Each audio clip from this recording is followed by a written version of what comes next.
channel does not promote any violent, harmful, or illegal activities. All content provided by this channel is meant for an educational purpose only. আজকের আমাদের বিশেষ অতিথি হলেন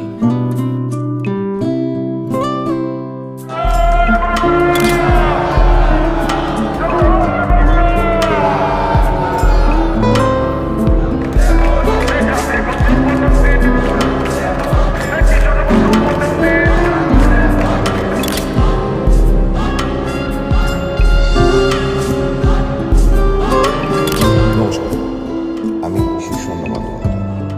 আসন্ন বিধানসভা নির্বাচনে উত্তরপাড়া বিধানসভা কেন্দ্রের তৃণমূল কংগ্রেসের আপনারা সেটা ইতিমধ্যেই জানেন। গত এক মাস ধরে বিভিন্ন কর্মসূচির মাধ্যমে আপনাদের কাছে পৌঁছে গেছে। উত্তরপাড়ায় তৃণমূল কংগ্রেসের আমলে কিছু হয়েছে এবং উত্তরপাড়া নিয়ে আমার আগামী দিনের পরিকল্পনা, আশা করি সেই সবটাই আপনাদের কাছে পৌঁছে দিতে পেরেছি। তাই সেগুলো আলাদা করে বলার কিছু নেই। আপনারা সবাই সচেতন হবেন। কাল বাদে পরশু আরও অনেক কেন্দ্রের পাশাপাশি উত্তরপাড়াতেও ভোট হবে। অনুরোধ করব, সামিল হন এই মহাযজ্ঞের, গণতন্ত্রের এই উৎসবে। আপনাদের ভালোবাসাই আমার শক্তি, লড়াই করার রসদ। আমাকে আপনারা এই উত্তরপাড়ার ঘরের ছেলের মতো ভালোবাসা দিয়েছেন, আমি তার জন্য কৃতজ্ঞ থাকব। এভাবেই পাশে থাকবেন, আশীর্বাদ করবেন আমার। আসুন একসঙ্গে রচনা করি উত্তরপাড়া এক গৌরবময় অধ্যায়। দ্বিতীয় দফার নির্বাচন সমাপ্তি, তারপরেই কিন্তু রাজনৈতিক দলগুলি 4 তারিখের অপেক্ষায় রয়েছেন এবং তারা এখন প্রত্যেকে নিজেদের কর্মীদেরকে নিয়ে বিশ্লেষণ করছেন এবং এই 4 তারিখে ফলাফলের জন্য তারা অপেক্ষা করছেন।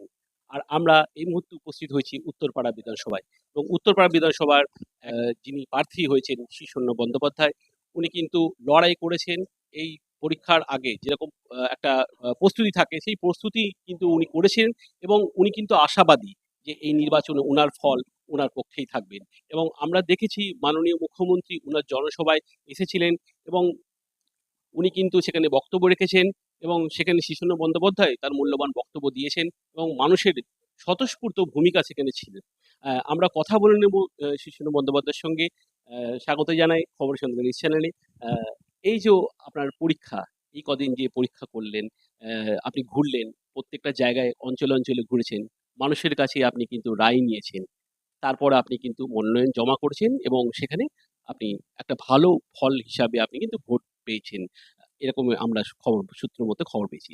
কি বলবেন এই যে এতদিনের একটা পরীক্ষার পর একেবারে পরীক্ষা দিলেন, কি বলবেন? না, প্রথম দিনে যেটা বলেছিলাম ক্যান্ডিডেট হওয়ার পরে আমি সেটাই মেনটেন করছি, সেটাই হবে।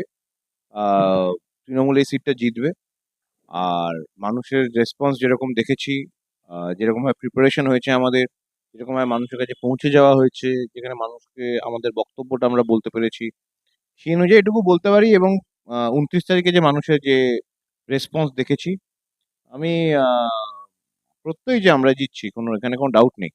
এখানে তো মানে চতুর্মুখী লড়াই একটা হয়েছিল, যেখানে বামেদের যিনি রয়েছেন প্রার্থী হয়েছিলেন মীনাক্ষী মুখার্জি, উনি কিন্তু একটা প্রভাবশালী একটা উনি প্রভাবশালী একটা বিস্তার করেছিলেন।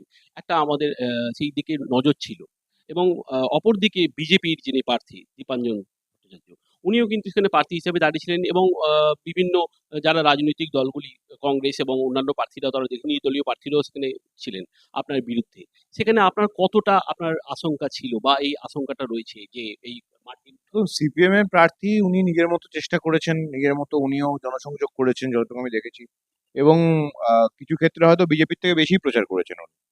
কারণ বিজেপির তো এখানে যিনি প্রার্থী আছেন ওনাকে আর্ধেক নিজের মিটিং এ খুঁজে পাওয়া যায়নি, লাস্টের দিকে উনি জনসংযোগে আসতেন না। উনি ঠিকমতো প্রচার করেছেন বলে আমার মনে হয় না। আমি যেটুকু রাজনীতি বুঝি, উনি ঠিকমতো প্রচার করেননি। আর সিপিএম এর প্রার্থী প্রভাবশালী হতে পারেন, কিন্তু মানুষকে দেখুন, মানুষ, প্রথম প্রশ্ন হচ্ছে মানুষ কি এটা ভাবছে যে অষ্টম বামফ্রন্ট সরকার আসতে পারে? যদি মানুষ এটাই না ভাবে যে অষ্টম বামফ্রন্ট সরকার আসতে পারে, তাহলে আমার মনে হয় না সিপিএম এর পক্ষে কোনো কারেন্ট বা আন্ডার কারেন্ট বা ওয়েভ আমি কিন্তু সেরকম দেখতে পাইনি। উনি ওনার ব্যক্তিত্বের জন্য ভোট পেতেই পারেন, সেটা নিয়ে আমার কোনো ডাউট নেই। মানুষ যাকে এই ইলেকশনের গণদেবতা তো মানুষ। মানুষ যাকে মনে করবেন যে ভোট দিতে হবে, দিতেই পারে। কিন্তু আমার মানে আমার এর থেকে বেশি আর কিছু, উনি ওনার মতো চেষ্টা করেছেন, কিন্তু মানে জিত ওনার হবে না। ফল ফলের ক্ষেত্রে আপনি কিন্তু পুরোপুরি 100% আশাবাদী যে মানুষ আপনাকে স্বতঃস্ফূর্তভাবে আপনাকে সেই জায়গায় আপনাকে শীর্ষেন্দু বন্দ্যোপাধ্যায়কে সেই শীর্ষে আসনে বসাবেন। আমার সেটাই ধারণা। আর ২-৩টে সংবাদ মাধ্যমে আমি দেখলাম যে সিপিএম এর প্রার্থী বলেছেন যে, "আমি রাজনীতি বুঝি না।" একটা পডকাস্টেও বলেছে যে, "আমি রাজনীতির লোক নই, রাজনীতি বুঝি না।"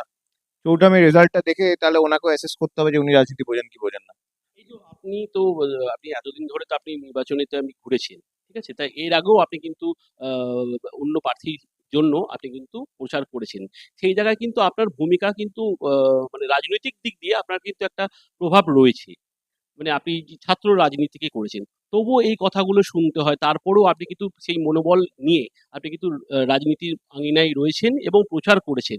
সেই স্ট্র্যাটেজির দিক দিয়ে আপনার কি মনে হচ্ছে যে এই জায়গাগুলোকে আ আ আগামী দিনে সেই দেখুন, আমি যখনই নির্বাচনে দাঁড়াতাম, সেটা ২০২৬ হতে পারে, ২০৩১ হতে পারত, ২০৩৬ হতে পারত বা অন্য যেকোনো নির্বাচন। কাউন্সিলর ইলেকশন হোক, পঞ্চায়েত ইলেকশন হোক, কেএমসি ইলেকশন হোক। আমি যখনই দাঁড়াতাম, যেহেতু আমার বাবা একজন পলিটিশিয়ান, ৪ বারের এমপি, ১ বারের এমএলএ, এই কথাটা আমাকে শুনতেই হতো যে আমি ওনার ছেলে বলে আমি প্রার্থী হয়েছি। সুতরাং আমি খুশি যে বিরোধীরা এটা বলে ৪০ দিন ধরে বলে এক্সহস্ট হয়ে গেছে। একবারই তো বলতে পারবে, ১০ বার তো একই কথা বলতে পারবে না। এইবারের ইলেকশনে এটা বলে এটা শেষ হয়ে গেছে। পরের বার যেন মূল্যায়ন আমার কাজের হয়। পরের বার তো মানুষ কাজ দেখবে। পরের বার তো মানুষ কল্যাণ ব্যানার্জির ছেলে কি ছেলে নয় এটা তো শুনতে চাইবে না। সুতরাং বিরোধীরাও এটা যা রসদ ছিল শেষ। আর আমাকে আমার কাজ দিয়ে প্রমাণ করতে হবে এটা নিয়েও কোনো ডাউট নেই। যদি ধরেও নিই যে ওনাদের বক্তব্য ঠিক তাহলে তো আল্টিমেটলি তো আমার কাজ করতে হবে। সুতরাং ওনারা বলে শেষ হয়ে গেছে। আমার ঝামেলা মিটে গেছে। পরের বার মানুষ কাজের নিরিখে এবার বিচার করবে যে ছেলেটার যোগ্যতা ছিল কি ছিল না। সারা জীবন তো আর বলতে পারে না। জর্জ বুশও তো প্রেসিডেন্ট হয়েছে। ওনার বাবা প্রেসিডেন্ট ছিল। জর্জ বুশও যখন প্রেসিডেন্ট হয়েছে তখনও এটাই বলা হয়েছে ওনার বাবা প্রেসিডেন্ট ছিল, উনি প্রেসিডেন্ট হয়েছে। কিন্তু জর্জ বুশ নিজের মতো কাজ করেছে। মানুষ কাজটাকে নিরিখে বলেছে জর্জ বুশ বেটার না বেটার নয়। আর তো কিছু নয়। রাজীব গান্ধীও যখন হয়েছেন প্রধানমন্ত্রী তখন মানুষ এটাই বলেছে যে ইন্দিরা গান্ধীর ছেলে বলে হচ্ছে। একবারই তো বলতে পারবে। বারবার তো বলতে পারবে না। রাজীব গান্ধীকে তো আজকে নিজের কাজের জন্য মানুষ চেনে। রাজীব গান্ধীকে আজকে বাড়ির নেতা হিসেবে মানুষ চেনে। আজকে তো আর ইন্দিরা গান্ধীর ছেলে ছিল বলে তো মানুষ পরিচয় দেয় না। সুতরাং কাজটাই মানুষের আল্টিমেটলি করে থাকে। আমার বিরুদ্ধে ওনাদের কোনো অভিযোগ আর আনতে পারেননি। এই একটাই অভিযোগ ওনারা ক্যাপিটালাইজ করার চেষ্টা করেছেন যে আমি কল্যাণ ব্যানার্জির ছেলে। তাতে যদি ওনাদের কিছু ভোট বাড়ে, সেটা চৌঠামে ওনারা রেজাল্ট বুঝতে পেরে যাবেন। এটা বলার রেজাল্টটা কি? বিরোধীরা বারবার একটাই নিয়ে সরব হয়েছিলেন যে তারা বলছেন যে শীর্ষেন্দু বন্দ্যোপাধ্যায় যেহেতু কল্যাণ বন্দ্যোপাধ্যায় পুত্র বলে সেই প্রভাবটা খাটিয়ে সেখানে টিকিট পেয়েছে এবং সেই জায়গাটা উনি কিন্তু আগামী দিনে থাকবেন না। এই বারবার কিন্তু এই অভিযোগ বিরোধীরা বলেছে যে যেরকম এ আগের যে বিধায়করা যা ছিল তারা কিন্তু সেরকমভাবে কাজ করতে পারেনি বা সেরকমভাবে তারা কিন্তু মানুষের কাছে পৌঁছায়নি। এইটা বারবার তারা বলছে যে শীর্ষেন্দু বন্দ্যোপাধ্যায়কে কিন্তু ভোটের পর পাওয়া যাবে না। এইটা কতটা আপনি দেখুন, ঈশ্বরচন্দ্র বন্দ্যোপাধ্যায় কেন প্রার্থী হলো, উনি ওনাকে এর আগে দেখা যায়নি, এসব কথা বলার কোনো মানেই হয় না। ধরুন আমার আগে যিনি প্রার্থী ছিলেন বিদায়ী বিধায়ক, উনিও তো একটা প্রফেশনাল, উনি প্রফেশনাল অভিনেতা। আমি প্রফেশনাল অ্যাডভোকেট। এবার অভিনেতা হওয়ার সুবাদে মানুষ এমনি ওনাকে চেনে। কিন্তু আমার প্রফেশনটা এরকম যে মানুষ সারাক্ষণ তো কোর্টে কি মামলা হচ্ছে শুনতে যায় না। সুতরাং হয়তো চেনেন না। কিন্তু এটা মনে করার কোনো কারণ নেই যে আমাকে এরপরে পাওয়া যাবে না বা দেখা যাবে না। আমি তো ১৭ বছর ধরে এমনি উত্তরপাড়ায় আসছি। আমি তো এখানে বিধায়ক হব বলে তো আসছিলাম না। সেখানে আমাদের নেত্রী এবং আমাদের আ সর্বভারতীয় সাধারণ সম্পাদক অভিষেক বন্দ্যোপাধ্যায় মনে করেছেন যে আমার উত্তরপাড়ায় দাঁড়ানো উচিত, আমি দাঁড়িয়েছি। এবার সেটা অন্য কেন্দ্র হতে পারত। সেখানেও যদি আমি বিধায়ক হতাম, সেখানেও গিয়ে কাজ করতাম। এখানে যদি বিধায়ক, এখানেও কাজ করব। এবং আমি এটাও এগিয়ে একটা পা এগিয়ে বলছি, আমি যতদিন বিধায়ক ছিলাম না, ততদিনও আমার কাছে যে মানুষই এসছে, এই কেন্দ্রের হোক কি অন্য কেন্দ্রের হোক, কি কামারহাটি হোক, কি আ নর্থ চব্বিশ পরগনা হোক, কি বর্ধমান হোক, কি পুরুলিয়া হোক, কি বাঁকুড়া হোক, যেখানে মানুষ আমার কাছে কোনো হেল্পের জন্য এসছে, আমি তারই জন্য কিছু একটা হেল্প করার চেষ্টা করেছি। সেটা আমার নেচারের জন্য। এবার যদি ধরুন বিধায়ক হই, আমি একটা পলিসি মেকিং এর পার্ট হব। সেখানে আমি আমার কন্ট্রিবিউশনটা দেব। এখানকার এলাকার যে সমস্যাটা আছে সেটা আমি বিধানসভায় বলব। এবং সেখানে পাওয়া না যাওয়ার প্রসঙ্গটা এটা তো জোর করে চাপিয়ে দেওয়া যে ওনাকে পাওয়া যাবে না। আমাকে আগে তো পাওয়ার দিন তো শুরু হবে চৌঠামের পরে। তারপরে তো এই প্রসঙ্গটা আসতে পারে। তারপরে মানুষ বলল, না বলল। আপনি ৫ বছর পরেও কোনো না কোনো একটা লোককে পাবেনই খুঁজে রাস্তায় যে বলবে, বিধায়ককে তো দেখিনি। আমার বাড়ির সামনে কেন সে দাঁড়িয়ে থাকেননি?" বলতেই পারে একটা মানুষ। সেগুলো বড় ফ্যাক্টর নয়। ফ্যাক্টর হচ্ছে যে ওভারঅল কাজটা করলো কিনা, যেটা তার দায়িত্ব সেটা করলো কিনা, বিধানসভায় এলাকার সমস্যার কথা বলা হলো কিনা, এবার পার্লামেন্টে যিনি যাবেন মানে সংসদের কাছে গিয়ে বিধায়ক সমস্যাটা জানালো কিনা। সব কথা বিধানসভায় বলে লাভ নেই, যেটা পার্লামেন্টে বললো সেটা এমপির কাছে গিয়ে জানাতে হবে। সেই কাজটা করলাম কিনা, আমার বিধায়ক তহবিলে যে টাকা সেটা উন্নয়নমূলক খরচা হলো কিনা, আর ওভারঅল আমি প্রজেক্ট আনতে পারলাম কিনা আমার বিধানসভায়। যেমন আগের বার জলের প্রজেক্ট হয়েছে, এবারে হয়তো অন্য কিছুর প্রজেক্ট হবে, সেই প্রজেক্টগুলো আমি আনতে পারছি কিনা সেটা হচ্ছে বড় প্রশ্ন। আর আমার যে প্রতিশ্রুতি আমি মানুষকে দিয়েছি সেটা কমপ্লিট করতে পারছি কিনা সেটা হচ্ছে প্রশ্ন। আগে থেকেই যদি কেউ ঝাঁপিয়ে উঠে বলে না ওনাকে 5 বছর দেখা যাবে না, তাহলে তো উনি ওনার থেকে বড় জ্যোতিষ তো মানে যে জ্যোতিষবিদ্যায় নামতে হবে ওনাদেরকে। এটা তো রাজনীতিকবিদের কথা হতে পারে না। 5 বছর পরে উনি এই কথা বলতে পারেন যে পাওয়া গেছে কি পাওয়া যায়নি, ওনার 20 দিন থাকা উচিত ছিল, উনি 5 দিন থেকেছেন, ঠিক আছে, এটা একটা আলোচনা হতে পারে। কিন্তু আজকের দিনে দাঁড়িয়ে তো ভবিষ্যৎবাণী হয়ে যাচ্ছে কাকে পাওয়া যাবে কাকে পাওয়া যাবে না। তাহলে এখানে বাকি যারা প্রার্থীরা আছে তাদের তো এখানে বাড়িও নেই। আমার তো অন্তত অঙ্গনের পিছনে একটা বাড়ি আছে, পিয়ারিমোহন কলেজের পিছনে তো আমার বাড়ি আছে। বাকিরা তো একজন কল্যাণী একজন কুলটি, তারা সমীক্ষা করে বলবে যে আমি থাকবো কি থাকবো না, এটা আমার মানতে হবে। আরেকটা বিষয় হচ্ছে যে এই যে 4 তারিখ একদম নিকটবর্তী হয়ে গেছে। তো ফলের পর মানুষের কাছে আপনি আবার যাবেন। আপনাকে যে মানুষ জয় দিয়েছে, আপনি পুরোপুরি আপনি বিশ্বাস রাখেন যে আপনি এখানে জয়যুক্ত হচ্ছেন এবং বিধায়ক হিসেবে আপনি থাকবেন। তো সেই জায়গা থেকে আগামী দিনে মানুষের কাছে পরিষেবা নিয়ে কিভাবে পৌঁছাবেন এবং আপনার কর্মসূচিগুলো কি, কি থাকবে? দেখুন, জনসংযোগের সময় অনেকেই এটা অভিযোগ করেছেন বা বলেছেন যে আপনাকে দেখলাম হয়তো দেখতে পাবো না। আমি ওনাদেরকে গ্যারান্টি দিয়ে বলছি যে উনি আমাকে ইমিডিয়েটলি দেখতে পাবেন, সেটা নিয়ে কোনো ডাউট নেই। সেকেন্ড যেটা হচ্ছে যে কিছু কাজ আছে, তার মধ্যে ইমিডিয়েটলি ট্রান্সপোর্ট ডিপার্টমেন্টের সঙ্গে আমি কথা বলতে চাই। আমাদের এখানে কোন্নগর থেকে কলকাতাগামী একটা সরকারি বাসের জন্য অন্তত তদবিরটা শুরু করে দিলে তাহলে কি হবে না, মানে আমার যদি যেতেই সময় লেগে যায়, আমি যদি 4 বছর পরে যাই বলতে, তো কাজটা হতে আরো যদি 2 বছর লেগে যায় তাহলে তো মানুষের কোনো লাভ হবে না। সেটা ইমিডিয়েটলি আমাকে শুরু করতে হবে, সেটা 1 নম্বর। 2 নম্বর হচ্ছে যে আমি কেএমডি এর সাথে কথা বলে যেই পথশ্রীর কাজগুলোতে মানে টেন্ডার হয়ে গেছে বা হয়নি বা কন্ট্রাক্টর পাওয়া যায়নি, রিটেন্ডার করতে হবে, ইলেকশনের জন্য পুরো কাজ বন্ধ ছিল, যেগুলো স্যাংশন হয়ে গেছে সেগুলোতে কাউকে কিছু করতে হবে না, শুধু টেন্ডার হবে, কন্ট্রাক্টর নিয়োগ হবে, কন্ট্রাক্টর কাজ করবে, স্যাংশন হয়ে গেছে সব। কিন্তু অনেক সময় দেখুন কি হয়, টেন্ডার হওয়ার পরে কন্ট্রাক্টর পাওয়া যায় না, সেটা তো কারো কিছু করার নেই যদি কন্ট্রাক্টর যদি অ্যাপ্লাই না করে। সেগুলো ইমিডিয়েটলি কেএমডি এর সঙ্গে কথা বলে এই পথশ্রীর কাজগুলো কমপ্লিট করতে হবে, তাতে মানুষের অনেকটা রিলিফ হয়ে যাবে। আর যেগুলো শর্ট টার্ম কাজ আছে সেগুলো ইমিডিয়েটলি টেক আপ করবো, ইমিডিয়েটলি টেক আপ করে সেগুলো আমি করে দেওয়ার চেষ্টা করব। আরো কিছু টুকটাক কাজ আছে, সেটা চৌটামের পরেই সেই সারপ্রাইজগুলো আমি তুলে রাখছি। পুরোপুরি আপনি একদম নেমে পড়েছেন কোমর বেঁধে যে কিভাবে আপনি সাজিয়েছেন। দেখুন, আমি ছাত্র রাজনীতি করা ছেলে, আমি এতদিন এমন একটা প্রফেশনে আছি যেখানে সর্বস্তরের মানুষের সঙ্গে আলাপ হয়। সেখানে এমন কোনো স্তর নেই বা এমন কোনো প্রফেশন নেই যাদের সঙ্গে কোর্টের সম্পর্ক নেই। সুতরাং ব্লু প্রিন্ট আমার রেডি আছে, আমাকে শুধু মানে এই গো হেডটা মানুষ 4th মে দিয়ে দিলেই আমি কাজের জন্য এগিয়ে যাব। এটা নিয়ে কোনো দ্বিমত নেই। আমি কাজের ছেলে, আমি কাজ করতে ভালোবাসি এবং আমি কাজটা করেও দেখাবো এবং যা প্রতিশ্রুতি দিয়েছি তার থেকে বেশি কাজ করবো। এই যে বারবার একটা অভিযোগ উঠছে যেখানে স্ট্রং রুমকে ঘিরে, যেখানে ভোট অদল-বদল হওয়ার একটা সম্ভাবনা দেখা যাচ্ছে এবং সেখানে কিন্তু দেখা গেছে মাননীয় মুখ্যমন্ত্রী উনি কিন্তু স্ট্রং রুমে উনি কিন্তু পৌঁছে গেছিলেন এবং 4 ঘন্টা উনি ছিলেন। কুণাল ঘোষ মহাশয় এবং ডক্টর চন্দ্রিমা ভট্টাচার্য উনিও কিন্তু ছিলেন। তো এই জায়গাগুলো কি মনে হচ্ছে আপনার এই বিধানসভাতে এইরকম ঘটনা কি ঘটছে বা আপনিও কি এরকমভাবে তৎপর রয়েছেন? হ্যাঁ, আমি নিজে স্ট্রং রুমে গেছি এবং পরশুদিন সকালবেলা প্রায় 2 ঘন্টা স্ট্রং রুমের সিসিটিভি অফ ছিল।